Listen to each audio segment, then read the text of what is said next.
Episode sebelumnya, Taehoon bikin gerakan nekat. Dia minta Myung buat putus sama Sokchol. Alasannya bukan karena logika sehat, tapi lebih ke obsesi pribadi. Karena dia suka sama Myung. Myung jelas nolak lah, tapi Taehoon makin ngancem. Bilang kalau mereka tetap bersama, maka Sokchol yang bakal jadi korban. Demi melindungi Sokchol, akhirnya Myung ngambil keputusan berat. Dia putusin Sokchol bukan karena gak cinta, tapi demi keselamatan.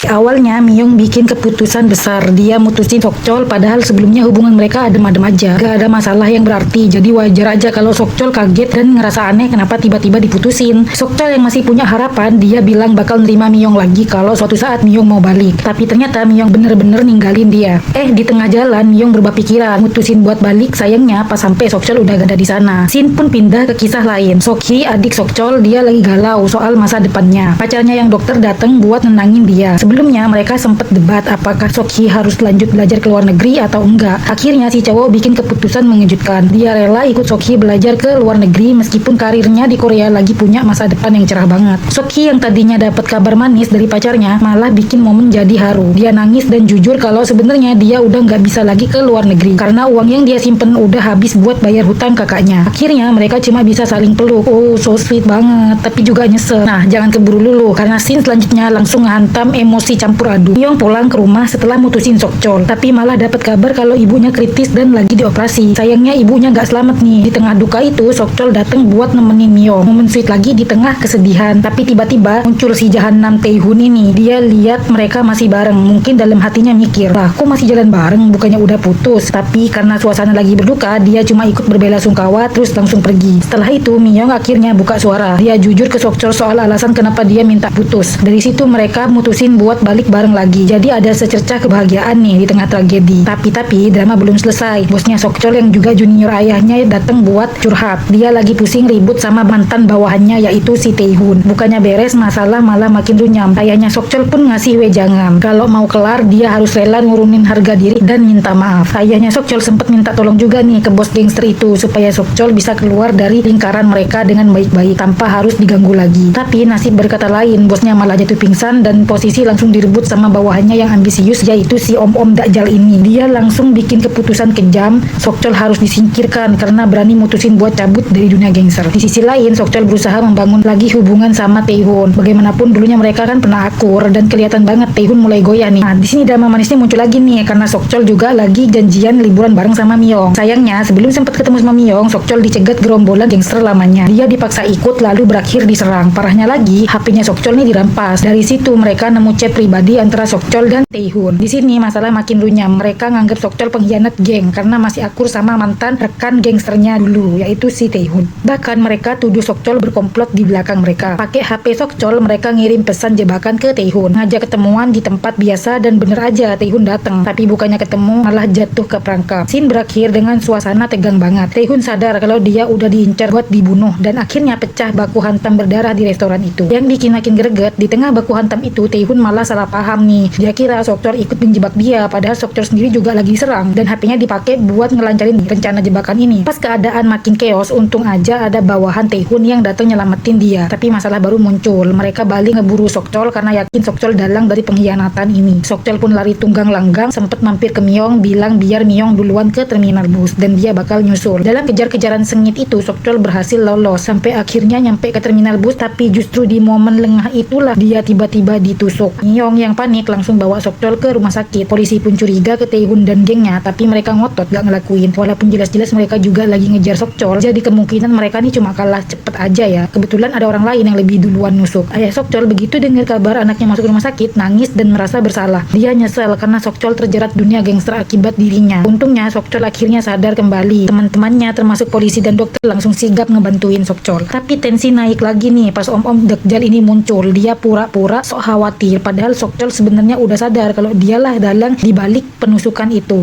Cuma Sokchol pura-pura gak ingat. Jadi waktu ditanya siapa pelakunya, dia bilang nggak tahu. Sementara itu Myung makin curiga. Dia telepon Taehoon buat nanyain langsung karena dia curiga Taehoon yang ngerencanain penusukan Sokchol ini. Endingnya bener-bener bikin greget. Siapa sebenarnya dalang dibalik penusukan Sokchol? Apakah rahasia om-om Dajjal ini akhirnya kebongkar atau malah makin runyam? Jawabannya tunggu kelanjutannya di episode 13-14 minggu depan.